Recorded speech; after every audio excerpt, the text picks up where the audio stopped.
Welcome to the Phoenix Prosperity Podcast, where wealth meets legacy. Join your host, Tim Fergestad, as we explore the journeys of Phoenix's finest to success and beyond.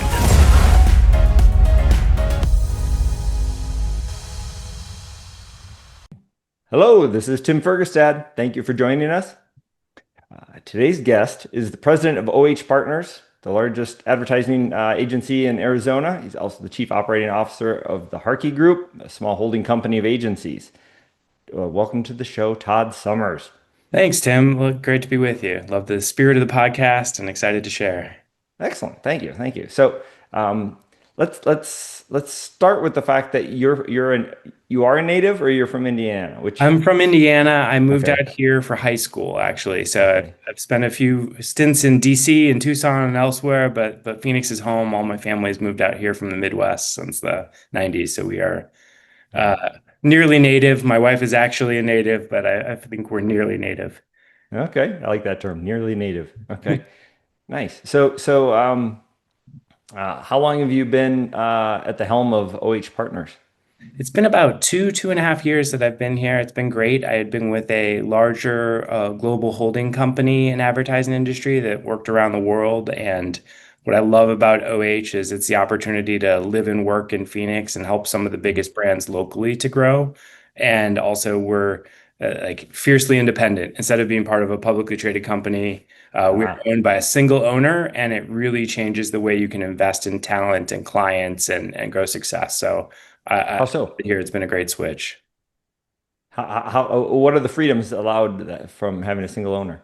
Look, I think like a publicly traded company answers to shareholders quarterly, and I think you'd see at the stock prices of any of the publicly traded holdcos that they're not going up. There's some real pressures there, and they took on a lot of equity to roll things up, and that doesn't necessarily deliver value to any of their clients. It's nice to have top line growth, but us allowing to invest where we need to control our performance as we need to get the right pressures to invest in the long term, I think allows us to be a much better partner as an independent than it does if we were part of a holdco. Okay, for sure. I totally see that. So, being Arizona based, are most of your clients here? It's a mix. So we have clients nationally. We also have offices in Las Vegas and Los Angeles. So we have a pretty good contingent in the Southern and Northern California regions. A lot of Las Vegas clients from a former agency that merged with our holding company a few years ago. And then a wealth of national clients. We really play within the US though. Okay. What are some of the bigger challenges in that space right now? I mean, from an industry perspective, I think the thing everybody's talking about is what will AI mean for our industry? And I think every department within our company is experimenting with AI. You have some that are more on the advanced end, say like paid media. The data targeting, machine learning applications of AI have really been in paid media for years, but now it's sort of coming to the forefront. The opportunity to make creative faster or more different and add in elements that haven't been available to smaller brands before is really interesting. So AI is definitely, it comes up in every meeting. It's not operational yet, but it's in the experimentation phase for everyone. Right. And then I think for our clients, in the shorter term, there's a lot of news happening, and news affects all of our clients' businesses. And so we just need to understand how announcements, news, new policies are going to impact our clients' businesses and how we have to shift what we've been doing historically. So that's the fun part that keeps us on our toes. And we're always looking for new opportunities to reinvest to reach their customers. Okay. Good stuff. On the AI note, it's good at a lot of things still, and I use it for things, but it in terms of connecting with people, it's still pretty rough. I mean, there's times I'll be like talking to it and I'll be like, okay, let's shift. Tell me a joke. And it is so bad. It just cannot, it doesn't get it. There's so much of that aspect, which is and that's a big part of marketing, I would think. Absolutely. There's one of I can't remember which AI company it is, but their executive said, I think it's Google, to get the best results out of AI, you have to be mean to it, which just doesn't feel like that's the opposite of human, right? Like it's great to connect with you and share information and make connections. And the idea that your creative partner or your business partner in the future is somebody you're going to be mean to and try and get the right information, that doesn't feel right. And you're seeing, I think at this point, it's so nascent that you're seeing bad applications of AI right now. Like Mhm. I'll just use an example of like LinkedIn. Like you can tell if somebody writes their LinkedIn post with AI, it just doesn't sound normal or Right. interesting. Right. It's just so much better to be. I think it's quite frankly bringing back like in-person communications. And so for us, like I fear that it's yeah, like it allows people to make more assets or talk to more people, but probably do lasting damage to their brand if they use it in the wrong way.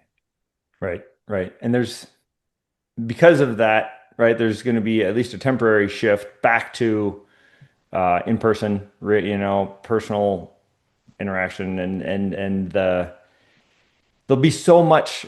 The market's going to be flooded with stuff and fake people talking and all this stuff that people are going to be. I think there'll be sort of the pendulum will swing back and people will be like very skeptical, maybe type of mindset. I think that's right. I was fortunate enough this weekend actually to be with a group of agency presidents from across the country. We were debating in like a private forum about like what some of our biggest challenges were. And I think one of the takeaways I had is AI allows you to get to a lot of the bad ideas quickly. Like Hmm. instantly, it can give you 10 ideas that somebody else has done that aren't going to work, like that don't connect with customers. Right. What I worry about are the people that are junior in this industry right now if you don't go through the painstaking effort of learning where the cul-de-sacs are and where the wrong turns are, like how do you get to the end result? And so like I think it's a superpower for those of us that have had some skill and have seen this game before to do it.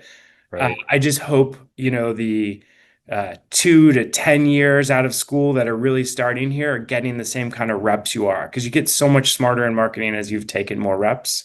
For Um, sure. and if that shortcuts it, and you kind of hear that people are getting, they say like you don't remember as much when you're working with AI. You maybe not like not Right. attention isn't there. Yeah. That worries me in the long term. Is where do we end up? If like okay, I can automate a bunch of tasks, but are they good? And will people Right. know how to get to the work, or they'll just do what AI tells them to do? And I think that it just won't connect with customers in the way people think it will. Right. Right. I've caught myself doing that recently. I was like, oh, I have to draft this summary of this thing. I said, wait, I'll just do it over here. And it's like I'm getting dumber because Yeah, what's the saying? Nobody can do your push-ups for you, right? that's a good one. Yeah. You have to do the work yourself to Yeah. stay uh, fit. Anyway. Yeah, I know we were joking before that I'm a nerd.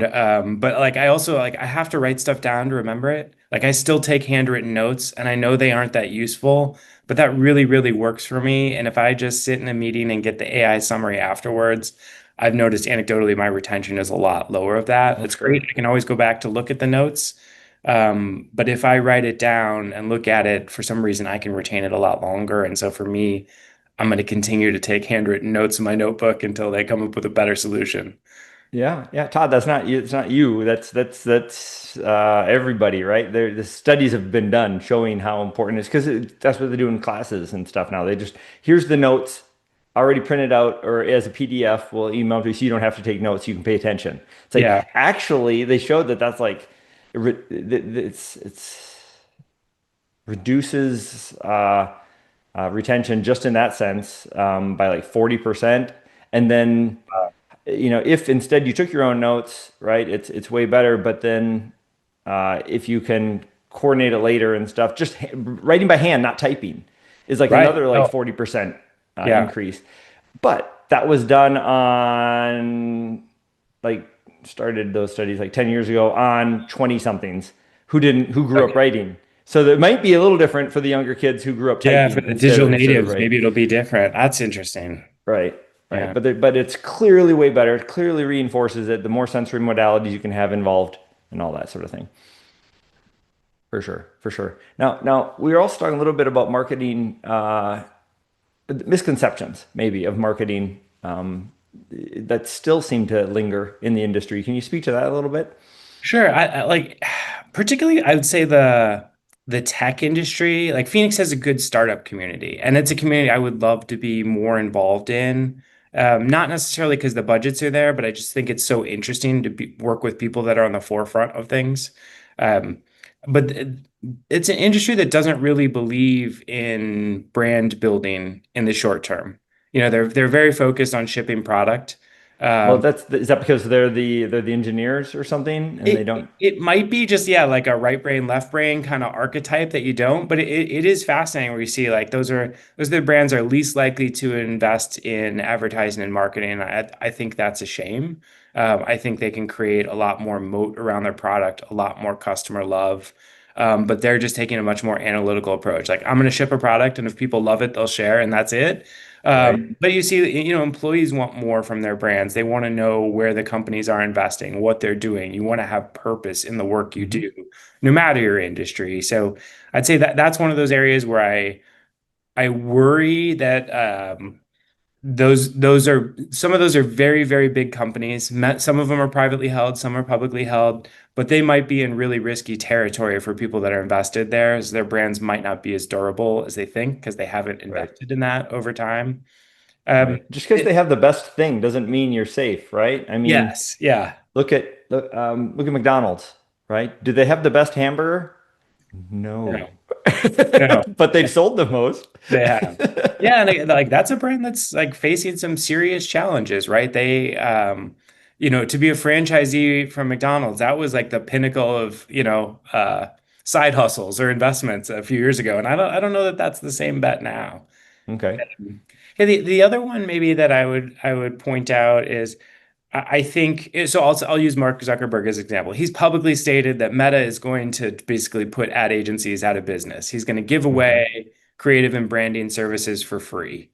I'd say like buyer beware on that regard. Like if you think Meta is the only platform to advertise on and you want to give AI control of your brand, by all means, right? But to me, that probably works for smaller service businesses that probably weren't advertising anyway, and it's more of a low funnel lead gen effort. But it's also, he says that, but it's also very self-interested. He wants all of your marketing budget going on Meta. And there's a Sure. lot more interesting ways to connect with your consumers than just on Meta. And I think social has probably peaked, and maybe declining now as people move to other channels. And so I don't think that's a way to protect your brand long term either. So that's the other one on the horizon that, people are talking about disruption in our industry, and it may very well happen. But I think it's a pretty narrow use case that Right. simply Google or Meta are going to solve everybody's marketing challenges. Right. Yeah, that doesn't feel philanthropic. Like Elon buying Twitter seemed at the time like he was just, jumping on a free speech grenade. Yes, I would say But like Zuckerberg deserves credit for always being opportunistic. Like he is good for shareholders, but right, not necessarily good for his customers. You guys, it's who do you think his customer are? It's not the users of Facebook. It's a bunch of other people. right, right. Okay. Yes. Marketing, in general, though, not always valued as much as I think it's so important.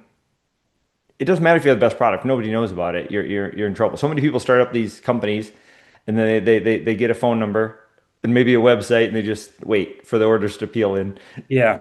Yeah. And then you get the other end of the spectrum too. A business that exists that has a poor service or a poor product, and they try and put a label on it to make it better. And you're like, well, it's the merger of the two, right? Like Right, your brand can be as like strong as your product or service, and brand building can really, really help ownable territory. But you can't fake it on one end. And then to your point, yeah, you have to be proactive about it. I think it's hundreds of messages that your potential customers are seeing every day in every channel. And yet the most persuasive ones are going to be word of mouth from friends and family. And then on the paid side, it's like the stuff that really impacts meaning. You can't just insert your product interruptively into somebody's life. You got to connect with them in a way that matters. And sometimes that's the product and features. Sometimes that's a story. Sometimes it's customer stories, but it has to be authentic to earn people's time. Even if Right. you're paying to interrupt their feed, you've got to earn your time and make it valuable and memorable to them. And I think so few people do that the right way. They try and take shortcuts or just wait around for somebody to reach out to them, and people are far too busy to do that. Right. Right. And on that note, I mean, when you mentioned interrupting feeds, it reminds me of just it used to be a 6 second, now it's like a 3 second window you have to get somebody's attention. Yeah, yeah, I'd say, and look, it could be less. I also think, um, you know, Hard to be authentic in 3 seconds. it is. And what part of their day? I think like we work with some companies that are direct to consumer and some that market to other businesses. And I think, okay, you Right. might, let's use a nurse for an example.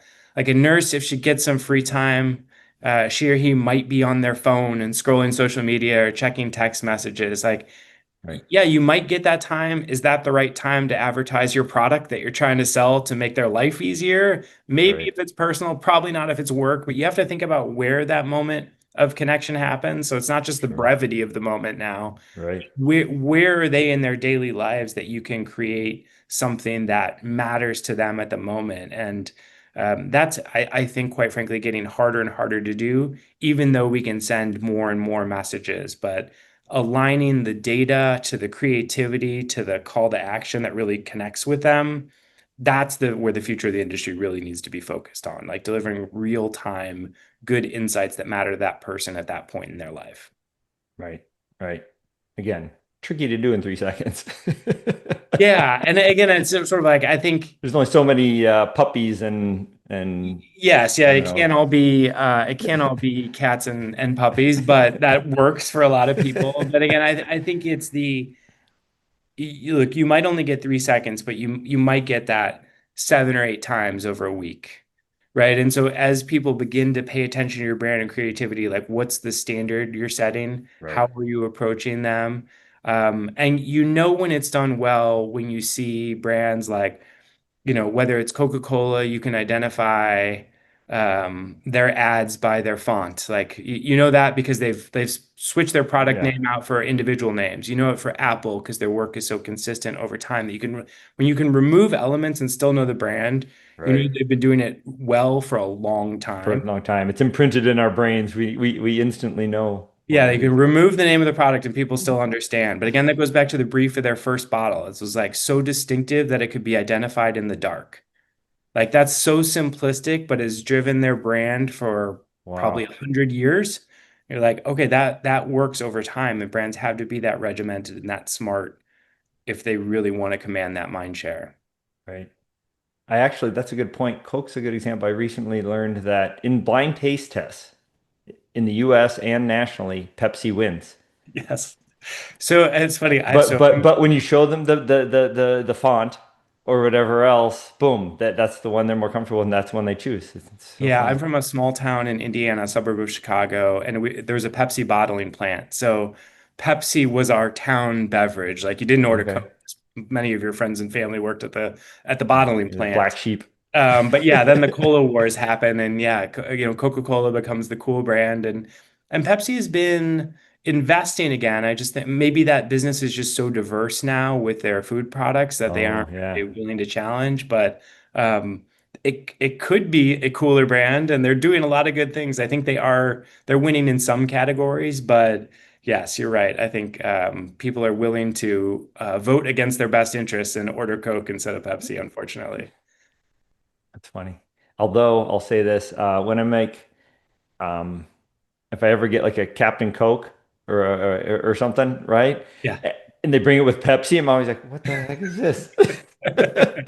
It's It's a not the noticeable same. difference, yes. Yeah. Yeah. Yeah. Anyway, so funny, funny. So, what would you say are OH partners or clients typically in the range of where are they on their business journey or their size, their needs? Yeah, I would say that maybe emerging or challenger are sort of the first two words that come to mind.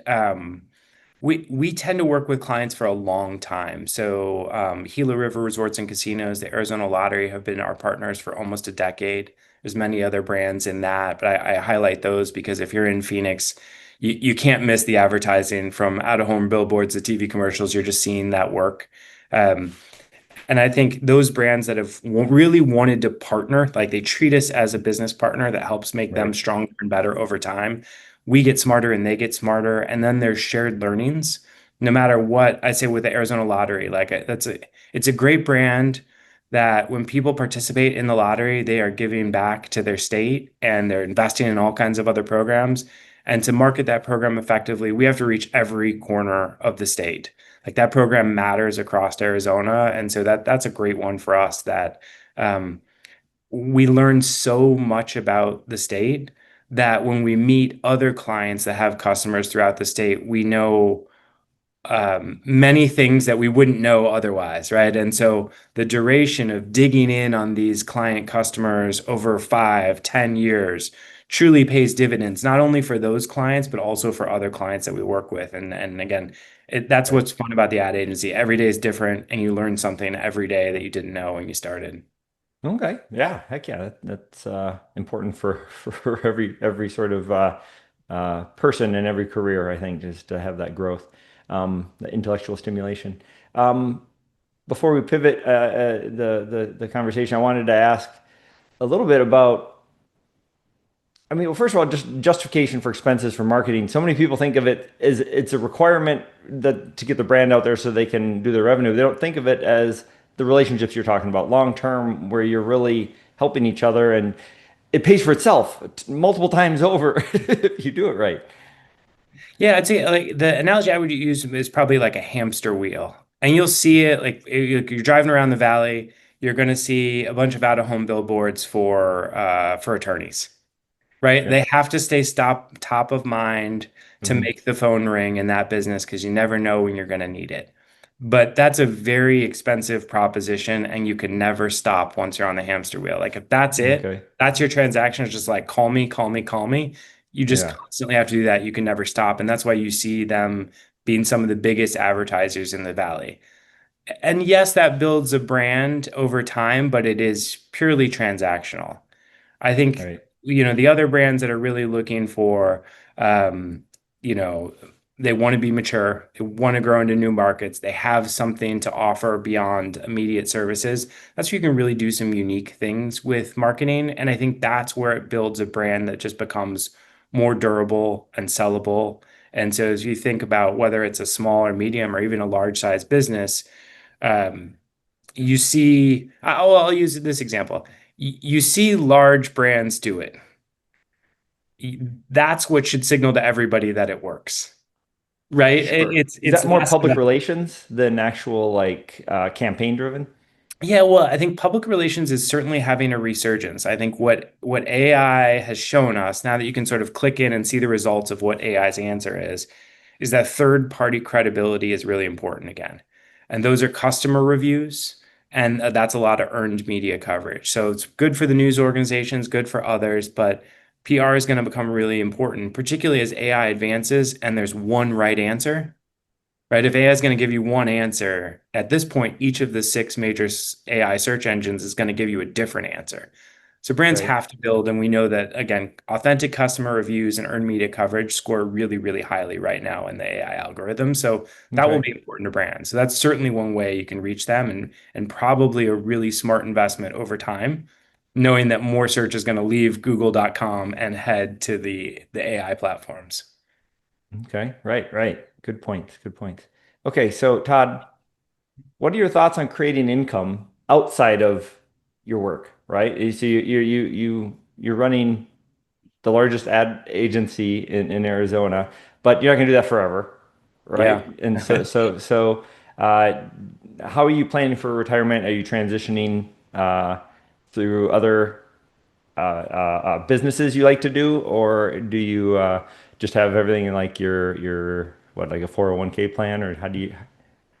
Yeah, no, it's a great question. I think I am I would say entrepreneur at heart, but I think it was more like by requirement or it's just part of my family's DNA. So my mom actually used to be a Dunkin' Donut franchisee. Oh, And okay. so my brothers and sisters woke up at 4 a.m. to literally go Time make to make the donuts donuts. with her. Yeah, so that's literally, my brother can tell you all kinds of stories about that. I got lucky that the donut franchises weren't in our life when I was old enough to work.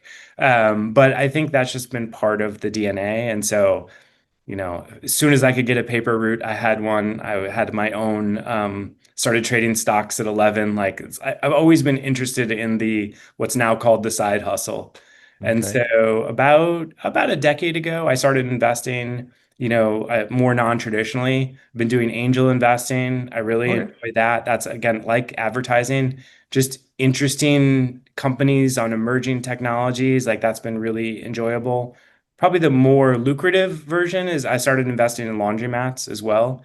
And so Okay. I built up a series of laundromats around the state, and I've since sold those, but I Okay. really I have love. friends who do. I have friends who just got back into that space actually, who Yes, used yeah, to yeah. be, and they just got back. And they're upgrading them and automating them all. Yeah, for me, so I have 3 kids, and I was spending like too much time driving around the state. I didn't think I would be driving. So again, I wasn't an active manager of them, but it still requires time and investment.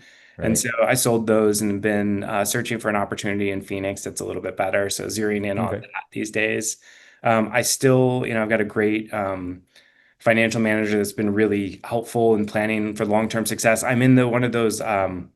It's begin to like go out of the accounts. So my oldest is in college now. And so Ah. it's really shifted my mindset over the last 2 years as you begin to not just add to the accounts, but also to take out.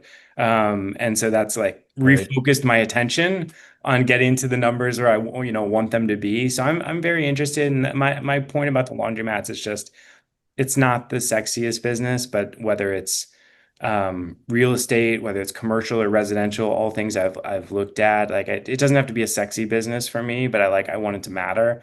And laundromats are like for people that need them, it's a really important part of their daily lives, and just good service makes a world of difference. And like it's very relatable to my day job. And so I've appreciated how much that's opened my eyes to different opportunities that maybe I didn't look at prior to that. Okay. Right. Right. And um, depends on if you're interested too, and are you looking for cash flow, right? Because you got some expenses you right, or maybe transitioning out of somebody's W-2 or main job. But back to your venture or angel investing or venture capital sort of idea. How much or how involved are you in some of those? As a marketer, I wonder if you could, if you invest with them and get maybe some equity for helping them do their marketing as fractional position, or Yeah, I'm very interested in those kind of opportunities. I'd say most of the investments I made haven't been those. And like one of the reasons why I've pulled back a little bit in the last few years on angel investing is just the amount of diligence it requires. It wasn't, sure, it was almost another full-time job that you need to be out there, networking, meeting, vetting. right, And so, yeah, I think with the category you bring up is the part I'm really interested in now. People I can meet with that seem like good people that are trying to do something interesting, and maybe I could add value beyond monetary, but in strategic insights that might help fuel the company. I think right. that would make me excited to be in that space again. Okay, okay, yeah, yeah. That's something you mentioned it earlier, right? Employees want purpose, right? Particularly the younger generation. It's not so much about salary. I Yeah. recently saw something too.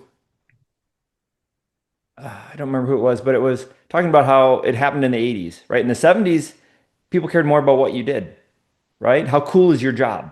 What are you doing, right? It wasn't about the income because everybody who was 40 and under didn't have money because you couldn't make money fast back then.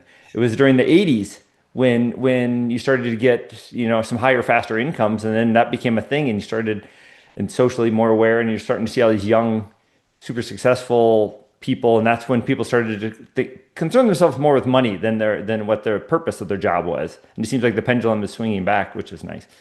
Yeah, I would agree. I spent a stint in Washington, D.C. for about 6 years right after I graduated college. And that's very much an industry town. Any event you're at, the first question anybody asks you is, who do you work for? Not like, what do you Okay. do even? It's like, who do you work for? And that Wow. establishes your Yeah. social class and your interest to them. And Right. like Or coming in back. LA, what car do you drive? Yes, yeah. So coming back to Phoenix 20 years ago, it's just so refreshing that Phoenix is more invested in who you are and what you want to do and what your passions are. So I appreciate that there's different shades of the problem you're talking about, and I think Phoenix is a pretty good space for that sort of freedom and Right. independence and doing things you're really passionate about and not just seeking acclaim or notoriety. Right. Right. And there's also a lot of neat. I mean, Phoenix is booming. There's a lot of neat opportunities here. There seems to be a good vision for the future, I, right? I would Which is agree. I think we've paramount. got some great leaders all across the valley that are investing in things that are really interesting and not necessarily competitively, but you even notice like pockets across the valley are developing different specialties. It's not Hmm. just one big downtown that's, all corporate jobs. There's some really interesting things. And quite frankly, some of the most interesting companies in Arizona aren't household names. I think that's fascinating. There's a lot of very sleepy companies that are doing hundreds of millions of dollars in revenue that people don't even know exist that are Right. wonderful economic engines. Right. Yeah. What's one I was talking? Is it Axon? Yeah, formerly Taser, and yeah, great. Yeah. Yeah. They're doing all right. Yeah, they are, and continue to be good stewards in the valley. It have been innovative products, an important place in time. That's a company that's pivoted time and time again. I interacted with them a little bit in the early days of their founding with their initial product when I was in DC, and that their business model is now totally different. And so kudos to them and the team for not only staying and investing in Phoenix, but like continuing to make a really exciting company. And yeah, that's one we should be very proud of. Right. Right. Okay. So, Todd, as we start wrapping things up, I have a question I like to ask people now, which is, what have you done in the last 12 months that has changed your life? Mm.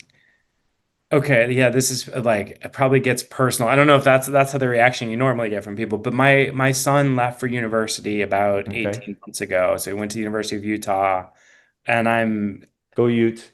yeah, I love this for him. I was very sad for a while when he We're left, and going I through think that right now. Ours just left. Yeah. Our yeah, first one leaving the nest.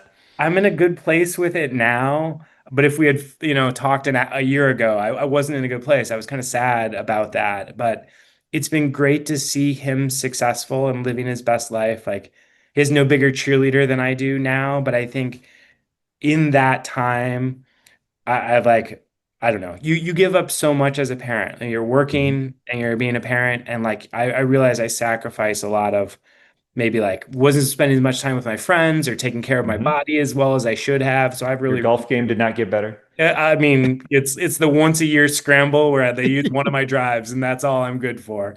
And I love golf, right? But I have made time for um, working out and trying to prioritize things that are important to me, which feels a little bit selfish. Hmm. But I think that's like the biggest change in my life is just like reestablishing, sort of a personal identity and making sure that's an important part. And I can still continue to root on my kids. And so I think I'm better prepared. I have a junior and an eighth grader as well. So Okay. as my two girls move out of the house, I'm even more excited to see what they do and to feel comfortable that I'll be just as happy as they're doing other things as well. And like they aren't just the center of my universe. They're incredibly important, but there's Right. other things too that also need to be in the center of that. So I'm very happy to root them on now. Okay. Yeah. Good answer, Todd. So for sure, I mean, for the ones that have left the house or the ones still there, you're still a role model, right? Yeah, and And again, like I think like this adjustment is good for them to see too, yeah. right? Like they're no less important in my life, but I sort of my advice to like particularly people that work for us is they have to have the second or third kid. My reminder has always been like there's still only 24 hours in the day, right? And so as life changes, like the time doesn't expand or contract. You have the same amount. You've got to decide where to put your energy, and so. I'm hopeful that is serving as a good role model and influence on their life. But um, I also realize like I'm probably the biggest disturbance in their lives as well. Like as a parent, you have the most formative influence on your child's life, and so the Sure. little things matter too. So your point about being a role model, it's like every day and every action, not just Right. those big moments where you're given a prepared speech that you're hoping they're going to react to. It's every good deed and every word you say or don't say that really matters to them. Oh, 100%. Well said, Todd. Thank you. Yeah. So, yeah, this is Yeah, and I've come to the point. I have teenagers, right? So I'm super cool. Yeah. They remind you of that every day, every Yeah, yeah, outfit yeah. choice and decision you make. Yeah. Make good choices. That's Yeah. yeah. But it's the things I don't say, which I think, and the just they're watching. They know they pick up on what you do, and the more I say, I think it's worse sometimes. So Yeah. They pick up more on the things you don't say than what you do say, right? And it's interesting what sticks with them, and it's really I don't know the things I thought would have been formative into their lives that don't matter as much as the things that that they've picked up on, and so that's been really eye-opening as a parent. right, right. The other thing I'm doing right now is just for our newsletter that I need to put out in a couple days is I'm doing a bit more of a legacy focus lately. I'm doing a series of articles on that, and one of them is family heraldry. I wanted to put together some sort of like toolkit or something for like Thanksgiving, right? Where you can go through, right, the family motto, crest, values, and these are the things you think about when your kids leaving Yeah. the nest, right? You're like, did I touch on all this things that we feel are important? And the other thing is knowing your heritage. We were hiking across the UK this summer, and we have some Scottish and Irish background and other stuff. It's kind of neat to see the family history in it, and they have the mottos and all the family crests and stuff, the tartan patterns and stuff, and knowing where you come from, right, and having a sense of identity helps you navigate issues in the future, right, and that type of thing. Absolutely. Yeah, the other I think that's critically important. The other thing, like just like a dinner table tradition we've always had with the kids is Nice. we always say like we go around and say what was the best part of your day, the worst part of your day, and then at some point the kids added what was the funniest part of your day. And Sweet. again, it's just like you can just take each other for granted when you're spending that time. So it gives you that appreciation for where you've been, just the monotony of sort of like mentioning those highlights and lowlights from every day. Like, That's I don't where know, some of it the gold created a is. bunch of Yeah. memories. It seems like such a silly tradition, but it's been a blast. And I love that the kids added their own flavor because the funniest part ends up being the thing we all talk about. And you Yep. don't always have one, but when you do, it really like brings joy to everybody in the family. Right. Awesome. For sure. For sure. Okay. Todd, if people like to connect with you or learn more, where can they go? What should they do? LinkedIn is probably the best. Okay. So yeah, I think it's Todd R. Sommers on LinkedIn, but happy to connect with anybody. I am on Twitter X, but mainly as a lurker where I get my news and less of a poster there. So happy to do that or visit our website. Happy to connect with people there that want to talk about marketing or just connect in general. Okay. Great stuff. Thank you. Thank you, everybody, for listening and watching. Thank you very much, Todd Summers, for joining me today, and Thank I you. appreciate you sharing all Yeah, your insights into the Phoenix industry and living with impact. And I'm as, grateful as for the opportunity. Yeah, thank you for the time today, Tim. awesome. Appreciate it. Inspired by our guests? Visit phoenixprosperitypodcast.com/guest and join us on the show and share your success story with Tim. The spotlight awaits.